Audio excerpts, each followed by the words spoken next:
नमस्कार, मैं हूं आपके साथ नैना यादव और आप देख रहे हैं इंडिया डेली। पाकिस्तान का रावलपिंडी और यहां का अदियाला जेल इन दिनों सबसे ज्यादा चर्चा और सुर्खियों में है। क्यों? क्योंकि यहां पर सलाखों के पीछे है पूर्व प्रधानमंत्री इमरान खान और सलाखों के पीछे जेल के अंदर इमरान खान और जेल के बाहर बड़ी संख्या में पीटीआई समर्थक इकट्ठा हैं और ये सभी समर्थक इमरान खान से मुलाकात कराए जाने और उनका हालचाल जानने तक धरना देने की मांग पर अड़े हैं। प्रदर्शनकारियों में खैबर पख्तूनख्वा के मुख्यमंत्री भी शामिल हैं। इनके अलावा इमरान खान का परिवार भी प्रदर्शन कर रहा है। प्रदर्शनकारियों की जो भीड़ जुटी वो पाकिस्तान सरकार और प्रशासन पर कई बड़े सवाल खड़े कर रही है। सब जानना चाहते हैं कि इमरान खान आखिर कहां है, इमरान खान क्या सुरक्षित हैं, क्योंकि लगभग 1 महीने का वक्त होने को आया है जब इमरान खान की कोई खैर खबर जनता के सामने पहुंची ही नहीं। जबकि कोर्ट के आदेश के बाद में इमरान खान को हर हफ्ते उनके परिवार, उनके वकील, उनके डॉक्टर्स की टीम से मिलने की परमिशन है। इमरान खान के बेटे कासिम खान ने सोशल मीडिया पर पोस्ट किया और पाकिस्तान सरकार पर गंभीर आरोप लगाए। इमरान खान के बेटे कासिम खान ने अपने पिता के जिंदा होने का सबूत मांगा। कासिम ने सोशल मीडिया पर यहां तक लिखा कि 845 दिनों से उनके पिता जेल में बंद हैं। कोर्ट का आदेश है, लेकिन इसके बावजूद उन्हें परिवार से मिलने नहीं दिया जा रहा। कासिम लिखते हैं कि उनके पिता के जिंदा होने का कोई सबूत मिल ही नहीं रहा है। उन्होंने सरकार पर भी इमरान खान के खिलाफ साजिश का आरोप लगाया। साथ ही उन्होंने आशंका भी जताई कि उन्हें 6 हफ्तों से ज्यादा समय में से एकांतवास में रखा गया है। इमरान खान के बेटे के साथ उनकी बहनें भी लगातार भाई से नहीं मिलने देने पर और इस वजह से गंभीर आरोप भी लगा रही हैं और धरना भी दे रही हैं। और धरना देते हुए उनके साथ में लाठीचार्ज किया गया, ऐसा भी आरोप लगा रही हैं। सिर्फ इमरान खान का परिवार ही नहीं बल्कि उनकी पार्टी यानी कि पीटीआई के समर्थक भी परिवार का साथ दे रहे हैं।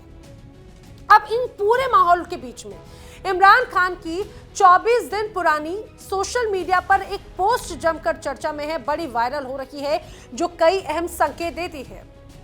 दरअसल रावलपिंडी के अडियाला जेल में 5 नवंबर को अपनी बहन से मुलाकात के बाद में उनकी ओर से सोशल मीडिया पर एक टिप्पणी पोस्ट की गई। एक लंबा चौड़ा ये पोस्ट था और माना जा रहा है कि यही पोस्ट आज के इमरान खान की मौजूदा स्थिति के एक बड़े संकेत देते हैं। इसके पीछे क्या हो सकता है और उनके साथ में क्या हो सकता है, ये सारी स्थिति को एक तरह से दर्शाता है और लगभग साफ है कि आखिर उनके साथ में क्या हो रहा है। इमरान खान की जो पोस्ट है वो मैं आपको बताती हूँ। इमरान खान की दरअसल जो पोस्ट थी उसमें यही इशारा है कि उनके साथ में आने वाले वक्त में कुछ बड़ा हो सकता है, कुछ गलत हो सकता है। इमरान खान ने अपनी इस पोस्ट में मौजूदा सेना अध्यक्ष पर गंभीर आरोप लगाए थे। उस पोस्ट में उन्होंने सिर्फ एक आदमी को जिम्मेदार ठहराया था और वो है सेना प्रमुख आसिफ मुनीर। इमरान ने अपनी पोस्ट में 6 बार आसिफ मुनीर का जिक्र किया। इमरान खान का अदियाला जेल से 5 नवंबर का संदेश बहुत ही ज्यादा विस्फोटक था और ये उनका आखिरी पोस्ट था एक तरह से।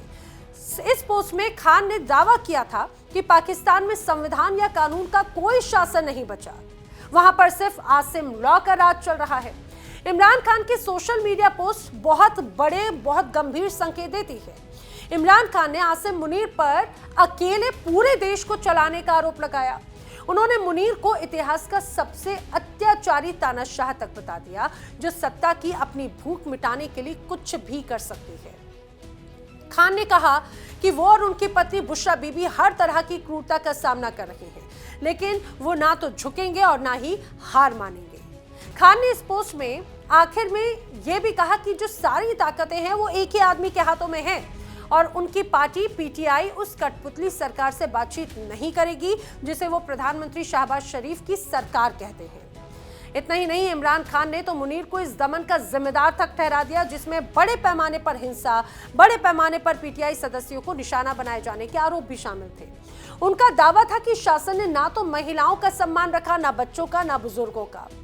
खान का ये पोस्ट अपने आप में बहुत विस्फोटक था और आखिरी पोस्ट था। उन्होंने तो ये भी आरोप लगाया कि उन्हें जेल में रखने के लिए जानबूझकर कानूनी सुनवाई रोकने का दबाव बनाया जा रहा है। लेकिन आखिर क्यों इमरान खान बार बार आसिम मुनीर पर गंभीर आरोप लगा रहे हैं?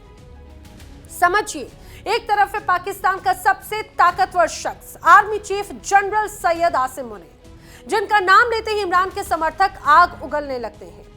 आखिर समझिए कि आखिर ये क्यों अदावत है, आखिर क्यों इतनी नाराजगी है, इतनी क्यों तल्खी है। मैं आपको बताऊं, ये अदावत सिर्फ एक पूर्व प्रधानमंत्री या फिर सेना प्रमुख की नहीं, बल्कि ये अदावत बहुत पुरानी है।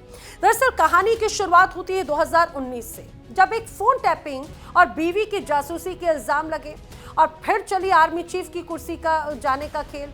साइफर, अविश्वास मत, 9 मई के दंगे, जेल, सजाएं और आज तक चली आ रही खूनी सियासी जंग। ये सिर्फ 2 लोगों की दुश्मनी नहीं थी, ये पूरी पाकिस्तानी फौज और एक पूर्व प्रधानमंत्री के बीच का युद्ध है, जिसमें एक ने दूसरे को गद्दार कहा तो दूसरे ने पहले को देशद्रोही तक कह दिया।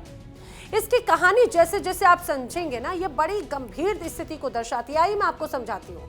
2018 के चुनाव में इमरान खान की पार्टी पीटीआई सत्ता में आई थी। इमरान को फौज का पूरा साथ मिला और उसी साल अक्टूबर में इमरान ने लेफ्टिनेंट जनरल आसिम मुनीर को बना दिया इंटर सर्विस इंटेलिजेंस यानी कि आईएसआई का जनरल डायरेक्टर। इमरान उस समय कहते थे कि जनरल मुनीर हाफिज कुरान है, बहुत नेक इंसान है, बहुत ईमानदार अफसर है। दोनों की मुलाकातें होती थी, दोनों की फोटो सामने आती थी, सब कुछ बहुत अच्छा एक तरह से गुडी गुडी नजर आता था। लेकिन जो नजर आता था सब कुछ वैसा हो ऐसा जरूरी नहीं है। 2019 यानी कि 1 साल के बाद में बुशरा बीबी की जासूसी का मामला सामने आया। 8 महीने के अंदर ही जून 2019 का वक्त था जब इमरान ने आसिम मुनीर को आईएसआई से अचानक से उस पद से हटा दिया।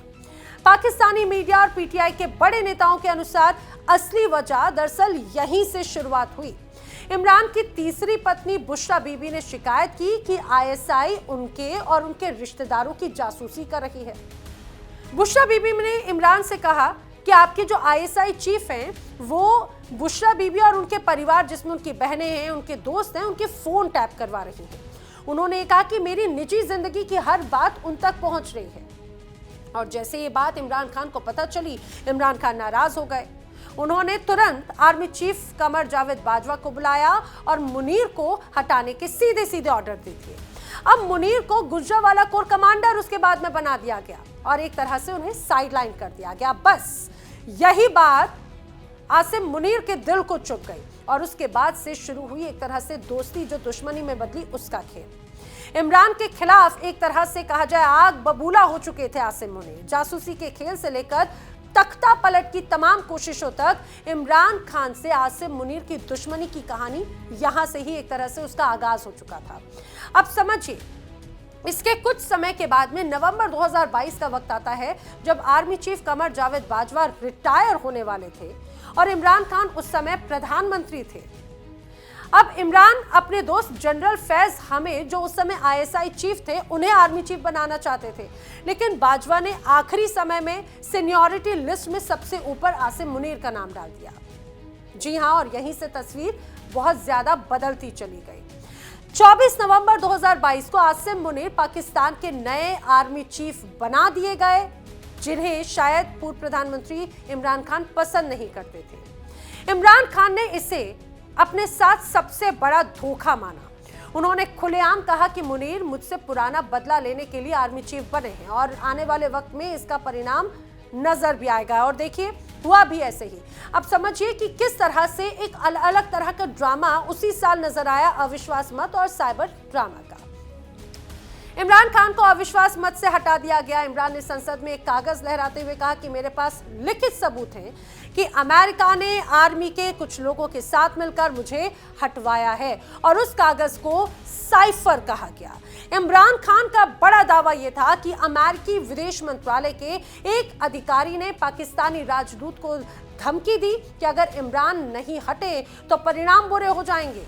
इमरान के समर्थक आज भी इस बात को बार बार कहते हैं कि उस साजिश में आसिम मुनीर और बाजवा भी शामिल थे। अब समझिए कि यहाँ पे जो लड़ाई की तस्वीर थी वो किस रूप में बढ़ती चली गई। तारीख आती है 9 मई 2023 की, जब इमरान खान को अल कादिर ट्रस्ट केस में इस्लामाबाद हाईकोर्ट परिसर से रेंजर्स ने गिरफ्तार किया और उसी दिन पूरे पाकिस्तान में पीटीआई वर्कर्स ने जमकर बवाल काटा, जमकर हंगामा हुआ। लाहौर में कॉर्प्स कमांडर हाउस को पूरी तरह से हिंसा के हवाले कर दिया गया था। रावलपिंडी का जो आर्मी हेडक्वार्टर था उसके गेट तोड़ दिए गए थे। कई सैन्य ठिकानों पर भी पत्थरबाजी हुई थी। लेकिन इन सब के बीच इमरान खान ने जेल से मैसेज भिजवाया और कहा कि ये सब आसिम मुनीर ने मेरे खिलाफ करवाया। उन्होंने कहा कि वो मुझे खत्म करना चाहते हैं। आर्मी ने इसे ब्लैक डे कहा था और साफ कहा था कि इसके पीछे इमरान खान का ही हाथ है। अब आप समझिए साइफर केस में सजा भी जो हुई वो भी किस तरह से हुई। जनवरी 2024 में स्पेशल कोर्ट ने इमरान खान और शाह महमूद कुरैशी को साइफर केस में 10-10 साल की सजा सुना दी। आर्मी का कहना था कि साइफर कोई गोपनीय दस्तावेज नहीं था। इमरान ने उसे राजनीतिक फायदा लेने के लिए लहराया और इमरान ने कहा कि भाई ये तो आसिम मुनीर का बदला है, वो मुझे जेल में सड़ाना चाहते हैं, वो मुझे जेल में मारना चाहते हैं। लेकिन 2024 के चुनाव में पीटीआई समर्थित निर्दलीय उम्मीदवार सबसे बड़ी पार्टी बनकर उभरी, लेकिन रातों रात नतीजे पूरी तरह से बदल गए और शहबाज शरीफ फिर प्रधानमंत्री बन गए। इमरान और उनकी पार्टी ने खुलेआम आसिम मुनीर पर धांधली का आरोप लगाया, इल्जाम लगाया। पीटीआई वाले मुनीर को मिर्जा जाफर और गद्दार नंबर 1 तक कहने लगे थे। और मौजूदा स्थिति अगर समझी जाए तो इमरान खान अभी भी अडियाला जेल में हैं। लगभग 2 साल से ज्यादा का वक्त होने को आया है। रावलपिंडी में वो सलाखों के पीछे हैं। उनके ऊपर 190 से ज्यादा मुकदमे चल रहे हैं। नवंबर 2025 तक आसिम मुनीर का कार्यकाल 2 साल और बढ़ा दिया गया। और समझिए इसी बीच बड़ी नाराजगी भी इमरान खान की तरफ से एक तरह से जाहिर की गई थी। अब मौजूदा स्थिति में देखा जाए तो भाई आसिम मुनीर अब 2027 तक ये कहा जाए कि मजबूत स्थिति में रहने वाले हैं। और अब तो वैसे भी 27वां संशोधन हो चुका है, तो वो देश के सबसे ताकतवर नेता बन चुके हैं, ताकतवर शख्सियत बन चुके हैं। हर जेल से इमरान का एक ही मैसेज इस बीच आता है, मेरा एक ही दुश्मन है आसिम मुनीर। पीटीआई के सोशल मीडिया पर हर पोस्ट में मुनीर को गाली दी जाती है। और इतना ही नहीं, खुद इमरान खान का भी जो आखिरी पोस्ट नजर आया उसमें 1 बार नहीं, 2 बार नहीं, 7 से 8 बार इमरान खान के इस पोस्ट में आसिम मुनीर का जिक्र किया गया और वो उनका आखिरी पोस्ट था। दोनों तरफ के दावे इमरान खान का पक्ष किस तरह से दर्शाता है समझिए। मुनीर ने मेरी बीवी की जासूसी की थी, इसीलिए मैंने हटाया था, ये बात इमरान खान की तरफ से बात कही गई। अमेरिका ने मुनीर के हाथों मुझे हटवाया था, इस बात का जिक्र इमरान खान ने कहा। अब 9 मई का बवाल मुनीर ने करवाया ताकि मुझे बदनाम किया जाए, इस बात का भी जिक्र एक तरह से इमरान खान की तरफ से किया गया। लेकिन इन सब के बीच आसिम मुनीर पर या फिर आर्मी पर जो आरोप लगते रहे उनकी तरफ से भी जवाब आया। उनकी तरफ से जवाब आया कि जासूसी का जो इल्जाम लगाया गया वो बेबुनियाद है। इमरान खान ने फौज को राजनीति में घसीटा और वो जिस तरह से सलाखों में हैं, उनके ऊपर आरोप लगे हैं, इस वजह से वो जेल में हैं। ये एक तरह से जवाब आया सीधे सीधे पाकिस्तान आर्मी का। अब 9 मई को फौज पर हमला हुआ, उसके लिए इमरान जिम्मेदार हैं, ये बात भी पाकिस्तान की आर्मी की तरफ से या फिर आसिम मुनीर की तरफ से कही गई। लेकिन सबसे बड़ी बात यह है कि सत्ता और इसके साथ ही जो सेना का एक अलग सामंजस्य है और मौजूदा सरकार, सेना और पूर्व प्रधानमंत्री इमरान खान के बीच की जो अदावत है, जो दुश्मनी है, आखिर उसका अंजाम क्या होगा, उसका अंत कैसे होगा।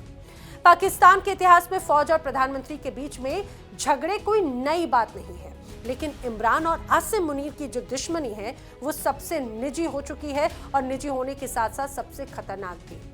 एक तरफ जेल में बंद है पूर्व प्रधानमंत्री, दूसरी तरफ आसिम मुनीर जो फिलहाल ये कहा जाए कि मौजूदा स्थिति में पाकिस्तान के सबसे ताकतवर इंसान है, सबसे ताकतवर आर्मी चीफ है। और जब तक इनमें से कोई एक पूरी तरह से हार नहीं मान लेता, सत्ता से बाहर नहीं हो जाता, ये जंग यूं ही चलती रहेगी। लेकिन सवाल ये कि क्या इमरान खान पाकिस्तान की सेना के आगे घुटने टेकेंगे, जो आसिम मुनीर चाहते हैं क्या वो मानेंगे, ये देखने वाली बात है। और सबसे महत्वपूर्ण बात ये कि आसिम मुनीर और पाकिस्तान की सेना और सरकार के ऊपर जो गंभीर आरोप इमरान खान के समर्थक और परिवार लगा रहा है कि उनसे मिलने नहीं दिया जा रहा, क्या इन सब के बीच में, इतने गंभीर आरोपों के बीच में इमरान खान की कोई तस्वीर या ऐसे सबूत सामने आएंगे जिसमें ये स्पष्ट हो जाए कि इमरान खान पूरी तरह से सुरक्षित हैं? ये जल्द ही देखने वाली बात है।